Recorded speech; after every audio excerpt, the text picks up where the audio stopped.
Indians માટે હવે Canada visitor વિઝાના ડિસિઝનના જે દિવસ હતા એમાં ઘટાડો થયો છે. યસ, 4 ફેબ્રુઆરીના રોજ લેટેસ્ટ અપડેટ આવ્યું છે કે જે કેનેડા વિઝિટર વિઝા માટે 99 ડેઝનો વેઇટિંગ ટાઈમ હતો એ હવે ઘટીને 81 ડેઝ થઈ ગયો છે. યસ, આઈઆરસીસીએ આ ડિસિઝન આવનારી જે સમર સિઝન છે બરાબર એને ધ્યાનમાં લઈને કર્યો છે. આઈઆરસીસીએ વધારે ઇમિગ્રેશન ઓફિસરોની નિમણૂક કરી છે એટલે હવે કેનેડા વિઝિટર વિઝાના ડિસિઝન ફાસ્ટ આવે એવી આવનારા સમયમાં શક્યતા છે.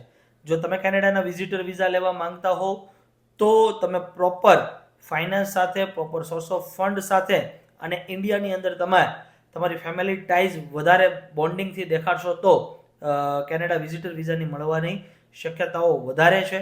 જો તમારે એનું ડિટેલ ગાઈડન્સ જોઈતું હોય તો કમેન્ટની અંદર કેનેડા વિઝિટર વિઝા લખી દો, અમે એમનું પૂરતું તમને ગાઈડન્સ આપશું.